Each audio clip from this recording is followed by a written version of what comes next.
City first news के सभी दर्शकों को बहुत बहुत नमस्कार। मेरा नाम है मुकेश माही। आज सिटी फर्स्ट न्यूज़ की जो टीम जो है वो पहुंची है हिसार से लगभग 25 किलोमीटर दूरी पर स्थित गांव डोभी में। अभी मेरे पीछे आप देख रहे हैं गांव का जो स्वागती द्वार जो है वो यहां बड़ी शान से जो है अपना सीना फैलाए खड़ा है।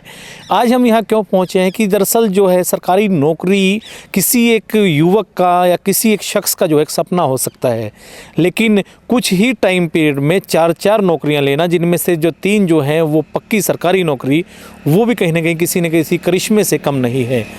जी हाँ, इस डोभी गांव के रहने वाले सचिन सुथार जो हैं वो इस कारनामे को करने में कामयाब हुए हैं। क्या उनकी सफलता का राज है, किस प्रकार उन्होंने इतने बड़े एक मुकाम को हासिल किया और क्या क्या उन्होंने जो तैयारियां की, वो सारी हम डिटेल से जानने की कोशिश करेंगे। वीडियो के अंत तक आप बने रहें। मेरे साथ जुड़ चुके हैं सचिन सुथार जी हैं, डोभी गांव से रहने वाले हैं। और कैसे क्या ये जो नौकरियां हैं, ये कितनी मेहनत और कैसे कहें कि हालातों में ये हासिल की, वो पूरी डिटेल से जानने के लिए हम आज पहुंच चुके हैं इनके पास। सचिन जी, बहुत बहुत स्वागत है आपका सिटी फर्स्ट न्यूज़ में। बहुत बहुत स्वागत है। सिटी न्यूज़ चैनल के सभी दर्शकों को मेरा नमस्कार जी। तो जैसा मैंने कहा कि कुछ ही समय में जो है आपने 4 सरकारी नौकरी हासिल की। कितने समय में हासिल की? ये मुझे 10 महीने में 10 महीने में मैंने 4 नौकरी हासिल की है। सबसे पहले मैंने मार्च 2024 के अंदर CP की नौकरी हासिल की जी। उसके जस्ट एक दिन बाद मैथ्स ज्ञान के तहत PGT मैथमेटिक्स के पद पर शॉर्टलिस्ट हो गया था।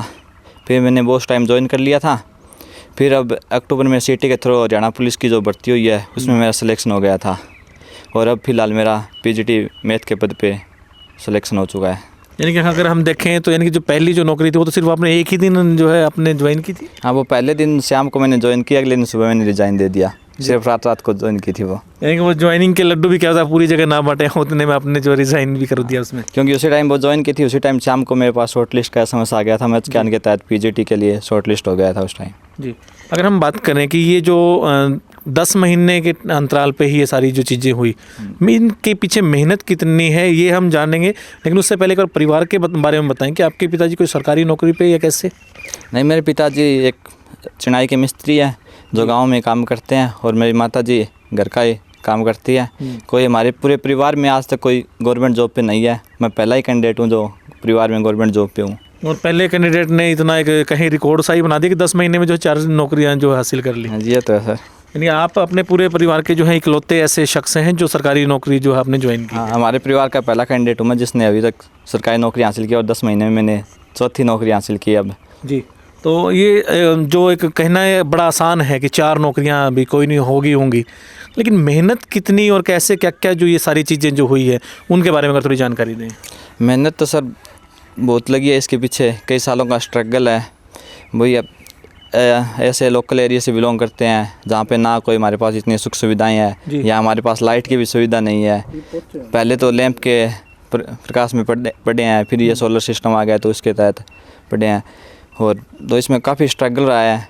कई साल की मेहनत है, ये तो है नहीं कि 2 दिन की मेहनत हो, तो ये बहुत सालों की मेहनत है इस चीज़ के पीछे। और जैसा हम अभी जो आए जिस रास्ते से, यानी कि गांव जो है वो यहाँ से लगभग 6 किलोमीटर के आसपास है। आसपास कोई बिजली की हमने कोई वायर वगैरह नहीं देखी और आपने कहा भी आप लैंप की रोशनी में भी आपने पढ़ाई की है। हाँ, गांव से हम करीब 6 किलोमीटर दूर है और ये रास्ता भी आपने देखा होगा। ना हमारे रोड की सुविधा है ना लाइट की सुविधा है। विदाउट सुविधा हमने स्ट्रगल किया। साइकिल पे इतनी दूर जाते थे सुबह स्कूल, साइकिल पे आना साइकिल पे जाना, तो बहुत स्ट्रगल देखा हमने। तो शुरुआती पढ़ाई जो है आपने गांव के स्कूल से ही की थी? हाँ, मैंने +2 गांव के सरकारी स्कूल से की है। उसके बाद मैंने SRDN कॉलेज से ग्रेजुएशन की। उसके बाद ग्रेजुएशन के बाद मैं डायरेक्ट कुरुक्षेत्र यूनिवर्सिटी में चला गया था MSc के लिए और MSc और BEd मैंने कुरुक्षेत्र यूनिवर्सिटी से की है। तो जैसा आपने कहा कि आपने जो +2 तक की जो पढ़ाई है वो सरकारी स्कूल में आपने की है? हाँ, +2 तक मैंने +1 +2 गाँव के गवर्नमेंट स्कूल से ही की है जी। और अगर हम मान लो आपने कहा कि आपके जो पिताजी जो हैं वो राजमिस्त्री का कार्य करते हैं, वो तो कोई ऐसा कोई रेगुलर काम नहीं है कि कोई इसमें गारंटी नहीं होती कि हर रोज़ काम मिलेगा, मिले तो मिले नहीं ना भी मिले, इसमें ऐसा कुछ नहीं होता? ये तो है, रेगुलर नहीं होता, लेकिन ये बस थोड़ा काम में ठीक चल जाता है काम, ये टाइम पास हो जाता है। ऐसी दिक्कत नहीं आती कि काम ना मिले, लेकिन काम अच्छा चलता है मेरे पिताजी का जी। यानी कि आपने जो है इतने इन हालातों में जो है गांव से भी इतनी दूर जहां लाइट की कोई सुविधा नहीं है वहां आपने पढ़ाई करके ये जो एक मुकाम जो है ये हासिल किया है। हाँ जी, ये तो है, ये बिना सुख सुविधा के हमने सब कुछ किया है।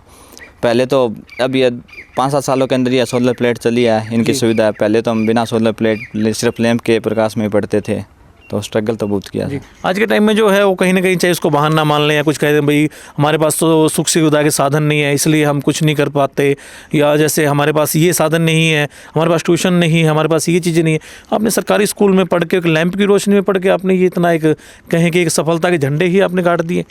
सर ये तो एक बहाना होता है कि हमारे पास सुख सुविधा नहीं है। बिना सुख सुविधा भी जिस अगर करने का मन में हो कि हमें करना है तो हम बिना सुख सुविधा के भी कर सकते हैं। सिर्फ खुद के ऊपर होना चाहिए कॉन्फिडेंस कि हम इस चीज़ को कर सकते हैं। वैसे आपने कभी इस चीज़ का बहाना नहीं बनाया कि देखो जी यहाँ तो स्कूल तक जाने का भी रास्ता नहीं है और साइकिल पर इतनी दूर जाना है, ये है भाई प्राइवेट स्कूल में तो इतनी अच्छी पढ़ाई होती है कि मैं सरकारी स्कूल में पढ़ रहा हूँ, ये बहाने नहीं बनाए आपने कभी? बहाने तो तब बनाते ना जब सुख सुविधा होती। सुख सुविधा नहीं थी, हमने देखी परिवार की कंडीशन, सब कंडीशन देखी है, तो बहाना बनाना तो कोई बनता ही नहीं था। हमें यह था करके दिखाना है कुछ। जब आपको पहली नौकरी मिली तो उस वक्त परिवार का क्या रिएक्शन था कि एक हमारे परिवार में जो जिनमें कभी कोई नौकरी लगाई नहीं है वहाँ पे एक पहली ही नौकरी जो है सरकारी लगी और उसके बाद फिर अगले दिन दूसरी नौकरी भी लगी, तो कैसा एक रिएक्शन कैसा था परिवार का?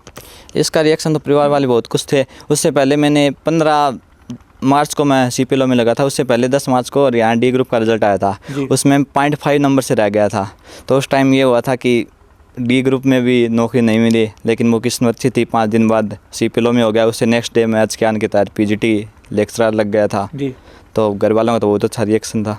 अच्छा, ऐसा नहीं है कि मान लो एकदम से ये सारी की सारी सफलताएं मिल गई, जैसे आपने कहा कि D ग्रुप में भी सिलेक्शन नहीं हुआ था, तो कभी एक निराशा होती है हुई मन में कि यानी कि अभी D ग्रुप में भी नहीं हो रहा, अब तो इतना कंपटीशन हो गया, तो कभी निराशा से पीछे हटने की कभी सोची नहीं आपने?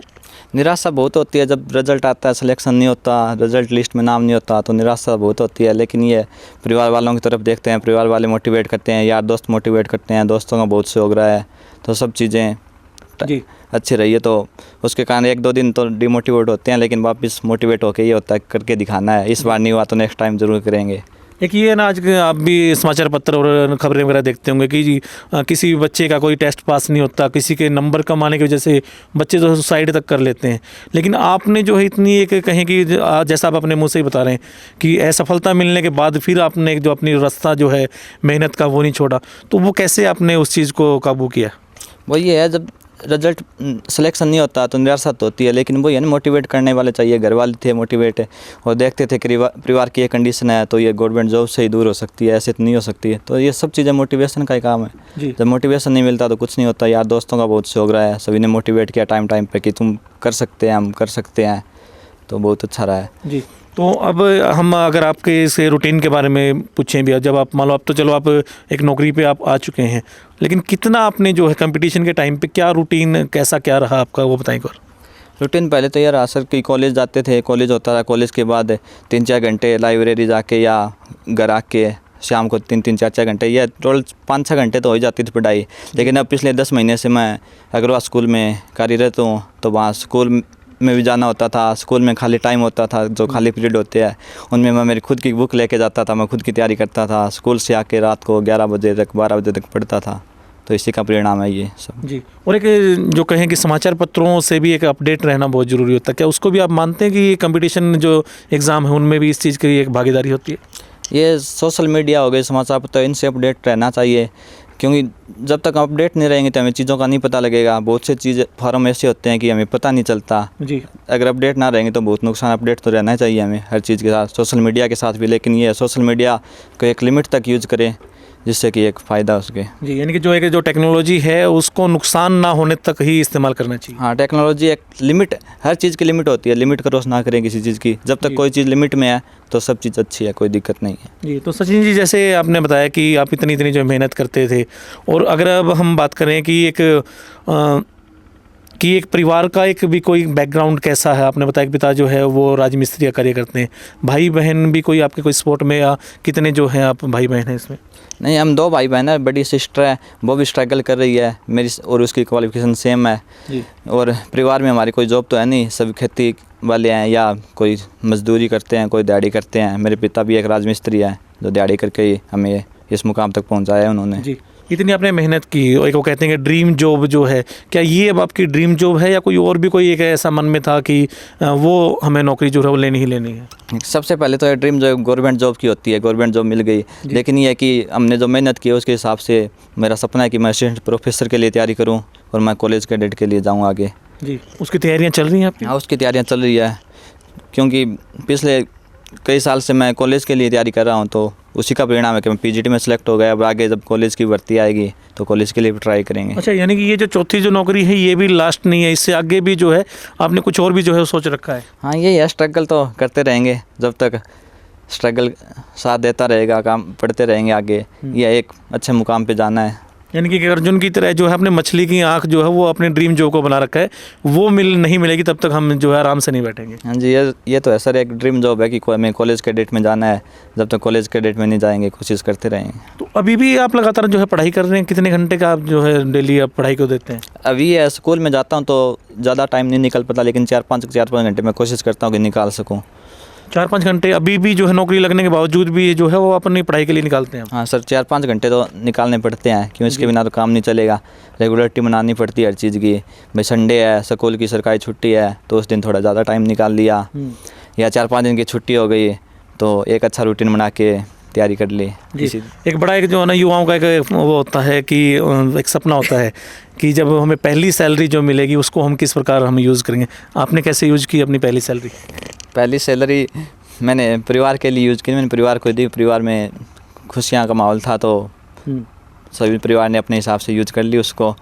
तो ये है ना, अभी तक एचकेआन की सैलरी आई थी और मेरी किस्मत ऐसी थी कि मुझे पहली सैलरी मेरी 8 महीने की सर्विस के बाद मिली जी। वो इकट्ठी ही पूरी की पूरी सैलरी आई अभी? तो मेरी 7-8 महीने की इकट्ठी सैलरी आई तो वो परिवार को दी, परिवार ने अच्छे से यूज की उसको जी, परिवार की ज़रूरतों में। इस पूरी की पूरी सफलता के पीछे किसका आप बड़ा एक हाथ मानते हैं? कि अपनी सफलता को पूरा श्रेय देंगे, परिवार की जो हालात हैं उनको आप पूरे का पूरा श्रेय देंगे, किसको अपनी सफलता का श्रेय देना चाहेंगे? सफलता का श्रेय सबसे पहले तो माता पिता को जाता है। उन्होंने टाइम टाइम पे मोटिवेट किया, हमें किसी चीज़ की कमी महसूस नहीं होने दी, हर चीज़ में सहयोग किया। और यार दोस्तों का जिनके साथ रहे हैं उनका भी मोटिवेशन टाइम टू टाइम मिलता रहा, तो सभी का मोटिवेशन है। और अब फ़िलहाल मैं 10 महीने स्कूल में हूँ तो स्कूल स्टाफ का भी बहुत मेरे से ज़्यादा मेरे ऊपर विश्वास हमारे स्टाफ के करते थे कि सचिन तुम जल्दी एचकेआन से परमानेंट पोस्ट पे आएगा, और मैं आ गया हूँ फिलहाल जी। तो अगर हम बात करेंगे युवाओं को जो है कि किस प्रकार का एक संदेश जो है या क्या एक आप कहना चाहेंगे, क्योंकि आपकी जो चर्चाएं हैं वो पूरे हरियाणा में है जो है चल रही कि इतने कम टाइम में 4 नौकरी हासिल की, क्या कहना चाहेंगे युवाओं को?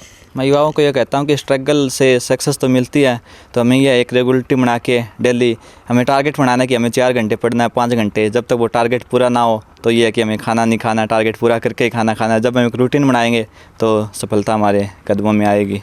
और अपनी सफलता के बीच में किसी चीज़ को आड़े ना आने दें। हाँ, सफलता के बीच में ना आने दें और थोड़ा मोबाइल से दूरी बनाए रखें, बस यही संदेश है जी। तो चलिए, बहुत बहुत धन्यवाद। और जैसा आपने कहा कि आप एक अपनी ड्रीम जॉब के प्रति जो है आप अभी भी लगन से लगे हुए हैं, तो हमारी भी आपसे यही एक दुआ है, यही हमारे आपके प्रति एक कहीं की अच्छी एक भावना हम आपके लिए रखते हैं कि भगवान जल्दी वो दिन भी लेके आए जब आपको ड्रीम जॉब मिले और हम एक बार फिर से यहाँ बैठ के उसके बारे में चर्चा करें। आपको बहुत बहुत धन्यवाद। बहुत बहुत धन्यवाद सर। हम कोशिश करेंगे कि आप जल्दी आपको यहाँ दोबारा आने का मौका मिले और मैं अपने ड्रीम जॉब के प्रति और मेहनत कर सकूँ ताकि मुझे मोटिवेशन मिलता रहे जी। चलिए, बहुत बहुत धन्यवाद। तो ये हमारे साथ सचिन सुथार थे डोभी गांव से। और जैसा इन्होंने कहा कि जो चीज़ें हैं वो इतनी आसान कभी नहीं थी कि जितना जो लोग सोचते हैं कि ये चीज़ें होती हैं वो चीज़ें। हम जहां बैठे हैं ये गांव से 6 किलोमीटर दूर का एक एरिया है, और जो सोलर जो लाइट है वो अभी 4-5 साल से अभी जो है प्रचलन में आई है, उन्हीं के सहारे जो है यहाँ तक जो इतना एक मुकाम जो हासिल किया है वो सचिन सुथार ने हासिल किया है। तो हमारे साथ जो है सचिन की माता जी जो है जुड़ चुकी है। माता जी, आपके बेटे ने जो है 10 महीने में 4 नौकरियाँ हासिल की, क्या कहना चाहोगे आप? भाई बढ़िया काम करे है, हमारा नाम रोशन कराया है।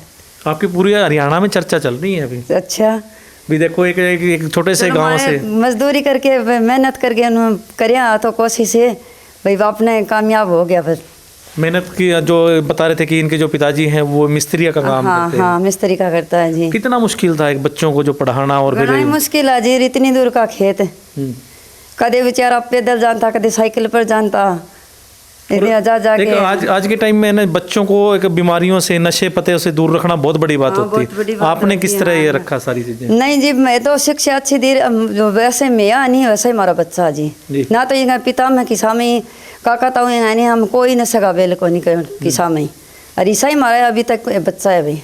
तो अभी क्या कहना चाहोगे, अपने बच्चे ने इतनी जो है एक बड़ी उपलब्धि हासिल की है? बढ़िया के लिए जी, खुशी है पूरी? बहुत खुशी है जी, बहुत खुश है। और आपके चेहरे से भी दिख रहा है कितने खुश हैं आप। बहुत खुश है जी। अच्छा, यानी तो बहुत खुश हाँ। तो अभी यही कह रहे हैं कि मैं और भी आगे जाना चाहता हूँ, और भी आगे और भी बड़ी नौकरी लेना बढ़िया चाहता है तो जी, बड़ी आगे जाओगा तो हूँ। कितने घंटे पढ़ाई किया करते वैसे ये? भाई आपकी मेहनत हुए खूब करिया करता, रात की तो सो जाता जता पढ़े पाया करता। पढ़ाई पाया करते, हाँ। आज यूँ लग रहा है कि उस मेहनत का जो फल है वो हाँ, मिल फल गया। मिल गया भाई, मेहनत का फल मिल गया जी चलो, अभी आशीर्वाद के तौर पे आपको कुछ निकल रहा है अंदर से, कुछ क्या कहना चाहोगे आप? मत को बहुत बहुत भाई बढ़िया है, इसो काम सभी बच्चा करे, जो मेरा करे नहीं सभी बच्चा करे। जी और इन देख के मारो ला पिछले बच्चा नहीं भाई, इन भी असर पड़ेगा बच्चे का। यानी कि एक मिसाल जो है वो आपका बेटा बन चुका है। हाँ मेरा बेटा बन चुका है भाई। हाँ चलिए, धन्यवाद माता जी। इनकी सफलता के प्रति आप कैसा क्या मानते हैं, कमेंट के माध्यम से अपनी राय जरूर दें। ऐसी ही और जो जानकारी है, लाभप्रद जो जानकारी है, शिक्षाप्रद जो जानकारियां हैं वो हम आप तक जरूर पहुंचाते चलेंगे। कैमरामैन जतिन के साथ मेरा नाम है मुकेश माही। नमस्कार, जय हिंद, जय भारत।